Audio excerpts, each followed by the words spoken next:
Maligayang pagbabalik sa PH Grind Recap.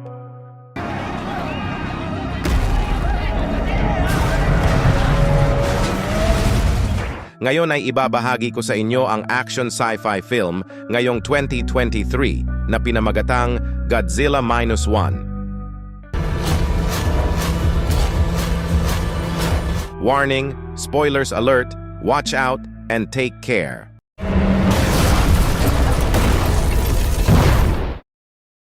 Nagsimula ang pelikula sa pagpapakita ng isang Japanese kamikaze pilot na nagngangalang Koichi Shikishima na kakalapag lang sa Odo Island sa taong 1945. Sa mga panahong iyon, ang ikalawang digmaang pandaigdig ay malapit ng matapos. Sa katunayan, si Koichi ay bumalik sa kanilang base dahil natatakot siyang gampanin ang kanyang tungkulin bilang isang kamikaze pilot kung saan dapat siyang gumawa ng suicide mission, ngunit nagsinungaling siya at sinabing nagkaroon ng problema ang kanyang aircraft. Sinuri ito ng chief engineer na nagngangalang Tachibana at napagtanto niyang nagsisinungaling si Koichi, ngunit pinabayaan na lang niya ito dahil sa awa. Ang parusa sa mga piloto ng kamikaze na tumanggi ay kamatayan, ngunit ayaw na ni Tachibana ng higit pang mga pagkamatay sa kanyang mga kababayan at kung tutuusin ay natalo na rin naman ang Japan sa digmaang ito. Habang nag-uusap, napansin ni Koichi ang ilang patay na isda sa dagat na naanod sa dalampasigan. Nang sumapit ang gabi, naalerto ang mga mekaniko dahil sa biglaang pag-atake, ngunit hindi ito dulot ng mga kaaway kundi dahil sa pag-atake ng isang halimaw na tinatawag na Godzilla.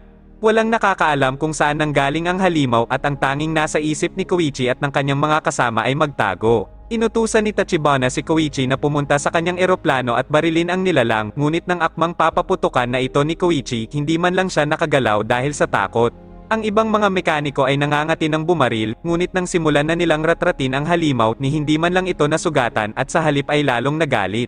Isa-isang pinatay at pinaghahagis ni Godzilla ang mga mekaniko. Inatake ng halimaw ang aircraft na kinaroroonan ni Koichi kaya agad siyang tumakbo, ngunit napabagsak siya ng sumabog na eroplano na sanhi ng kanyang pagkawala ng malay.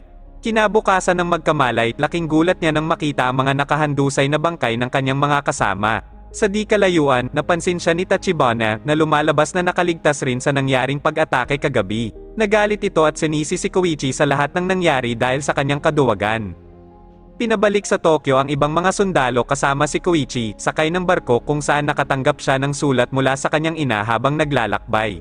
Pagdating sa Tokyo, nadatnan niya ang kanilang bahay na nawasak at nasunog na dahil sa nangyaring pambobomba ng atomic bomb ng mga Amerikano. Nakita siya ng kanyang kapitbahay na si Sumiko na nagtaka nang makita siyang buhay at kalaunan ay napagtantong hindi niya ginampanan ang kanyang tungkulin bilang kamikaze pilot na ikinagalit ni Sumiko. Sinabi din niya na ang mga magulang ni Koichi at ang mga anak ni Sumiko ay namatay dahil sa radiation mula sa atomic bomb.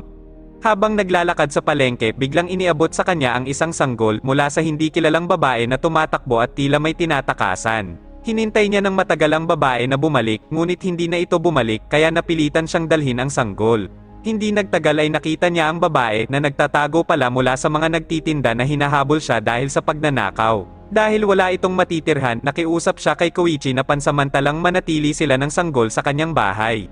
Ang babaeng ito ay walang asawa at ang sanggol ay isang random na batang babae na kanyang inampon noong panahon ng pambobomba. Ang kanyang pangalan ay Noriko at ang sanggol ay Akiko. Si Noriko ay katulad ni Koichi na nawalan ng pamilya dahil sa ginawang pambobomba ng mga sundalong Amerikano. Kinabukasan, tinanong ni Sumiko kung sino ang mga pinatuloy ni Koichi sa kanyang bahay. Ipinaliwanag ni Koichi sa kanya ang tungkol kay Noriko at Akiko. Pagkatapos sabihin sa kanya na hindi kayang i-breastfeed ni Noriko ang sanggol, tinuruan sila ni Sumiko kung paano alagaan ng maayos ang sanggol. Mula noon, si Koichi at Noriko ay patuloy na nanirahan ng magkasama makalipas ang isang taon. Isang araw, nakakuha si Koichi ng trabaho na may magandang pasahod sa kabila ng mahirap na sitwasyon sa mga panahong iyon, ngunit sinabi niya na ito ay sinusustentuhan ng kanilang gobyerno. Ang trabahong ito ay medyo delikado kung saan kailangan nilang alisin ang mga naiwang mine sa ilalim ng dagat mula sa digmaan. Tutol si Noriko na muling ilagay sa panganib ni Koichi ang kanyang sarili, ngunit nagawa siya nitong kumbinsihin tungkol sa trabahong ito at nangako na babalik siya ng ligtas. Ang iba pang mga crew na naatasan sa trabahong ito ay sina Akitsu, Dr. Noda, at Murayama. Ang kanilang trabaho ay simple lang kung saan kailangan lang nilang putulin ang mga mine sa dagat at barilin ito hanggang sa sumabog. Sa gabi, napanaginipan ni Koichi ang tungkol sa nangyaring pag-atake ni Godzilla sa Odo Island at makikita na siya ay labis na natroma sa pangyayari. Si Koichi at Noriko ay patuloy na namuhay ng ligtas at mapayapa bagamat wala silang relasyon sa isa't isa. Dahil sa magandang sahod sa trabaho ni Koichi, nagawa pa nilang ipaayos ang kanilang bahay.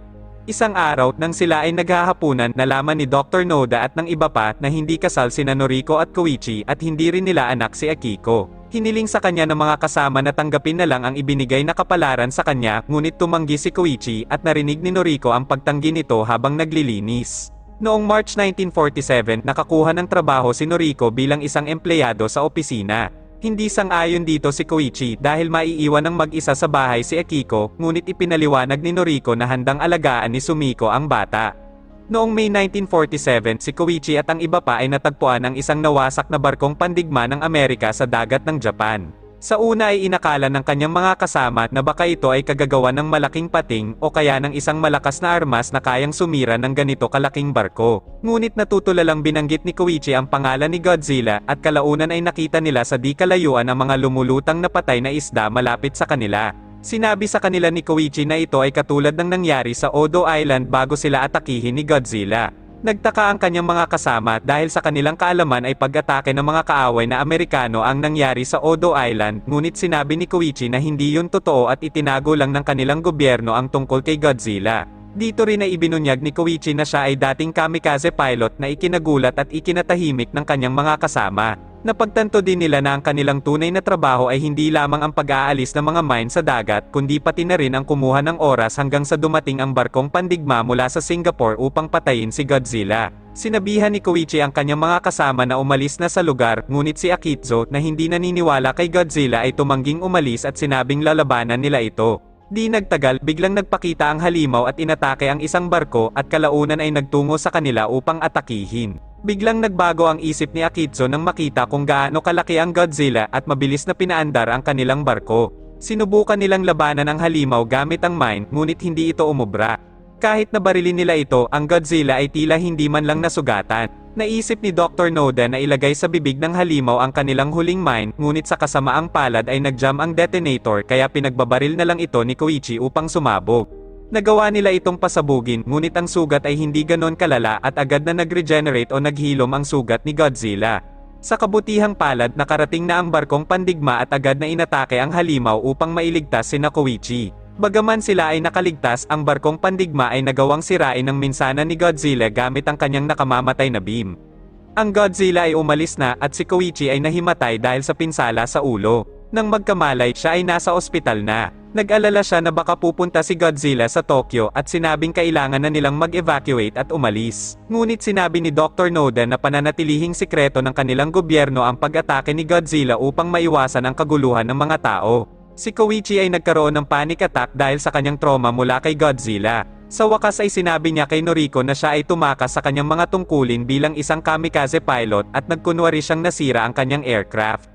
Pagkatapos ay ipinakita niya ang mga larawan ng mga mekaniko na namatay sa Odo Island dahil sa pag-atake ni Godzilla.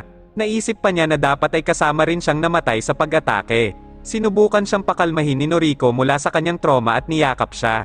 Kinabukasan, si Koichi, na kalmado na, ay natuwa nang makita sina Noriko at Akiko na masaya. Samantala sa dagat, nagpadala ng ilang barko ang pamahalaan ng Japan na ang misyon ay upang pasabugin si Godzilla gamit ang mga mine. Di nagtagal, narinig ni Koichi sa radyo ang impormasyon na papunta na si Godzilla sa Tokyo. Samantala, si Noriko, na pauwi na, ay direktang nasaksihan sa kanyang sariling mga mata ang anyo ni Godzilla. Sa kabutihang palad ng sinalakay ng halimaw ang kanyang sinasakyang tren, nagawa niyang makaligtas matapos bumagsak sa dagat. Habang ang ilang mga reporter ay walang pakialam sa kanilang buhay at patuloy na kinukunan si Godzilla sa tuktok ng gusali.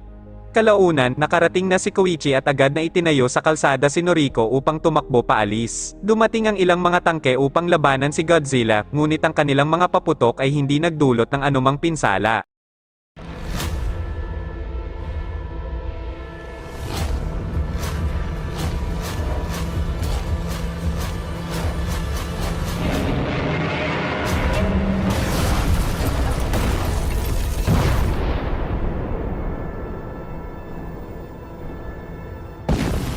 Nagawang makaligtas si Koichi matapos itulak siya ni Noriko sa gilid ng gusali, ngunit si Noriko kasama ng lahat ng mga tao ay tinangay ng malakas na pagsabog. Nang lumabas si Koichi, napagtanto niyang namatay na si Noriko na lalo nitong ikinagalit at gustong maghiganti.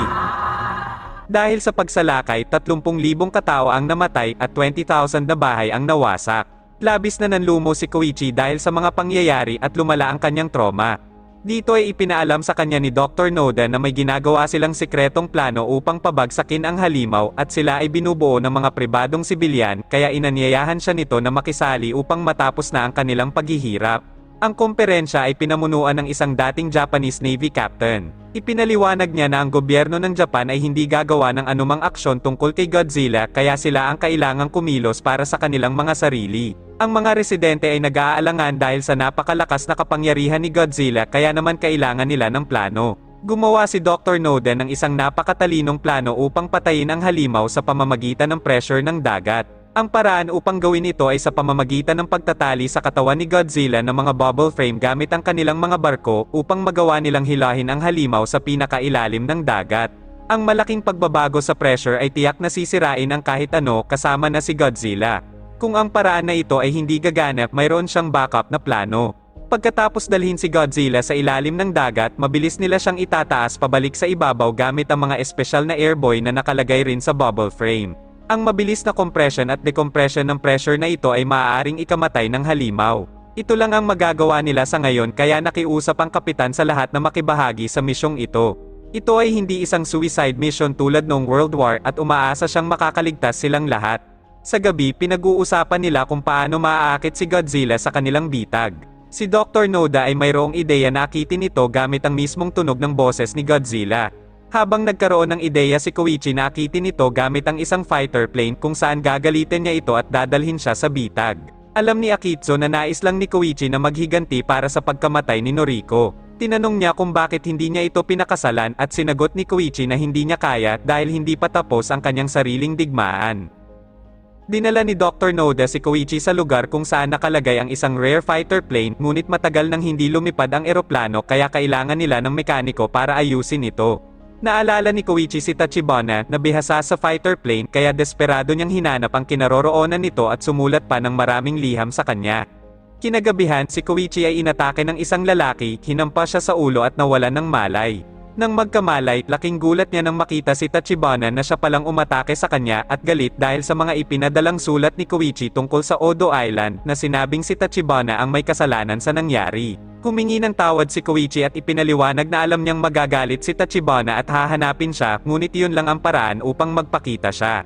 Sinabi ni Koichi na kailangan niya ang kanyang tulong upang ayusin ang isang fighter plane para makapaghiganti siya kay Godzilla. Ipaghihiganti niya ang pagkamatay ng kanilang mga kaibigan sa pamamagitan ng pagpapasabog ng aircraft na may bomba sa bibig ni Godzilla. Sa wakas ay pumayag si Tachibana na tulungan siyang ayusin ang eroplano. Dumating na ang oras para sa kanila upang maghanda at magtakda ng isang diskarte upang mabitag at tapusin na si Godzilla. Ipinagbawal ni na Dr. Noda na sumali si Murayama sa misyon. Sa wakas ay nagtagumpay si Tachibana sa pagkukumpuni ng aircraft habang ipinagkatiwala ni Koichi si Akiko kay Sumiko sa pamamagitan ng pag-iwan ng sulat sa higaan ni Akiko. Kinabukasan, dumating si Koichi sa garahe upang makita ang aircraft at sinabi ni Tachibana na handa na itong lumipad. Ipinagtapat ni Koichi na natatakot pa rin siya kay Godzilla, ngunit nagkaroon siya ng lakas ng loob matapos ipaalala sa kanya ni Tachibana ang mga mekanikong namatay dahil sa kanyang kaduwagan. Sa kabilang banda, natanggap ni Sumiko ang sulat kasama ang ilang pera mula kay Koichi na humiling sa kanya na alagaan si Akiko. Nagsimula na sila ng operasyon at namataan si Godzilla malapit sa Shikigami Bay. Sa kasamaang palad, halos mabigo ang kanilang plano dahil sa biglang pag-atake ni Godzilla, ngunit mayroon pa rin silang pag-asa mula kay Koichi. 3 barkong pandigma ang dineployed at sinimulan ni Koichi na akitin ang halimaw. Samantala, may natanggap na liham si Sumiko mula sa kartero at labis siyang nagulat nang mabasa ang sulat. Si Godzilla ay nakarating na sa lupa, ngunit nagawang maakit siya ni Koichi pabalik sa dagat habang ang mga barko ay nagsimula ng maghanda. Pagkatapos ay nag-deployed sila ng isang barko na walang laman ng mga tao at pinasabog ito ni Godzilla gamit ang kanyang beam. Kailangan pa ng ilang minuto upang muling mag-recharge ang enerhiya nito para maglunsad ng panibagong pag-atake, kaya pagkakataon na nilang itrap ang halimaw. Nagtagumpay silang matrap ito sa kabila ng bahagyang banggaan sa pagitan ng mga barko. Sinimulan nilang bombahin ang mga bubble frame sa paligid ng katawan ni Godzilla at nagawa nila itong matulak pababa at malubhang na sugatan, ngunit nakaligtas pa rin ito.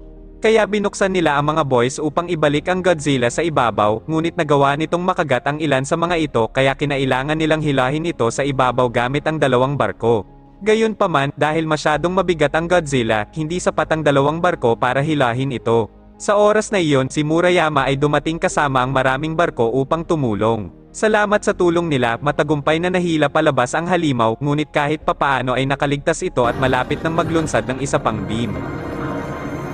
Sa hindi inaasahan, biglang nagpakita si Koichi at naghandang bumangga sa Godzilla. Buong tapang na nagpatuloy si Koichi habang inaalala si Noriko at kalaunan ay ipinalamon niya sa halimaw ang kanyang aircraft bago sumabog na sa wakas ay ikinamatay ng halimaw. Inakala ng lahat na kasama ng sumabog si Koichi sa eroplano, ngunit nakaligtas pala siya, salamat sa ejection seat. Sa flashback, ipinakita na nilagyan pala ng ejection seat ni Tachibana ang aircraft upang makaligtas si Koichi dahil ayaw na nitong may mamatay pa sa labanan. Sa huli, nagtagumpay silang lahat sa pagpatay kay Godzilla at bumalik si Koichi sa Tokyo bilang isang bayani. Pagdating nila sa daungan, dumating si Sumiko na may dalang sulat na natanggap niya kanina. Si Noriko ay buhay pa pala at kasalukuyang ginagamot sa ospital. Masayang makita siyang muli ni Koichi at handa na itong pakasalan. Sa huling eksena, makikita ang isang piraso ng laman ni Godzilla na tila nagre-regenerate at lumalaki. Maraming salamat sa panonood. At kung nagustuhan mo ang movie recap na ito, i-click mo na yung like button at huwag mo na rin kalimutang mag-subscribe para sa susunod pang mga video.